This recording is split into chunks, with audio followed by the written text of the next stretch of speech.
எனது வாழ்க்கையில் 3/11/1977 வந்து என்னால் மறக்க முடியாது. ஏன்னா திராவிட முன்னேற்ற கழகத்தின் சார்பாக கருப்பு கொடி போராட்டத்தில் மத்திய சிறைச்சாலை திருச்சியில் வந்து அடைக்கப்பட்டிருந்தோம்.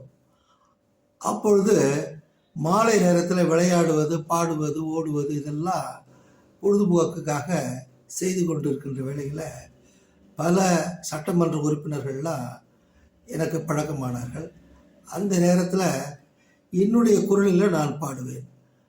அதே நேரத்தில் ஒரு சட்டமன்ற உறுப்பினர், இல்லை உன்னுடைய குரலுக்கு வந்து இவருடைய குரல் தாண்டா பொருத்தமாக இருக்குது, இதை நீ பாடணும், ப்ராக்டிஸ் பண்ணுன்னு சொல்லிட்டு அங்கேயே எனக்கு சில பாடல்கள்லாம் அவர் பாட்டு சொல்லி கொடுத்த விதம் வந்து எனக்கு இன்றளவும் அவனை நினைத்து பார்க்கின்றேன். அதுதான் அந்த குரல். யாருடைய குரல்னா சிதம்பரம் ஜெயராமன் ஐயாவுடைய குரல்.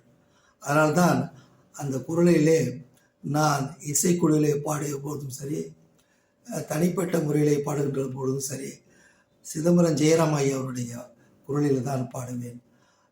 இதை நான் இந்த தருணத்தில் சொல்கிறேன்னு சொன்னால், அவருடைய மருமகனான கலைஞருடைய மகனான மூத்த மகனான திரு மு.க. முத்து அவர்கள் இன்றைக்கு மறைந்திருக்கிறார். அவரும் அவருடைய மாமாவின் குரலை பாடுவதை பார்த்திருக்கின்றேன். அதே நேரத்தில் அவர் எம்ஜிஆர் போன்று தோற்றமளித்து திரைப்படங்கள்லாம் நடித்ததையும் பார்த்திருக்கிறேன். அவருடைய இழப்பு வந்து கொஞ்சம் பேர் இழப்பு தான்.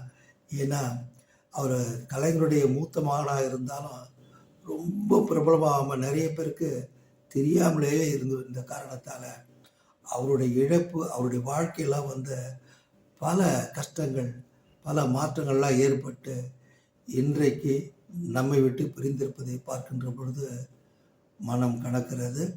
அவருடைய ஆத்மா சாந்தி அடைய வேண்டுகிறேன்.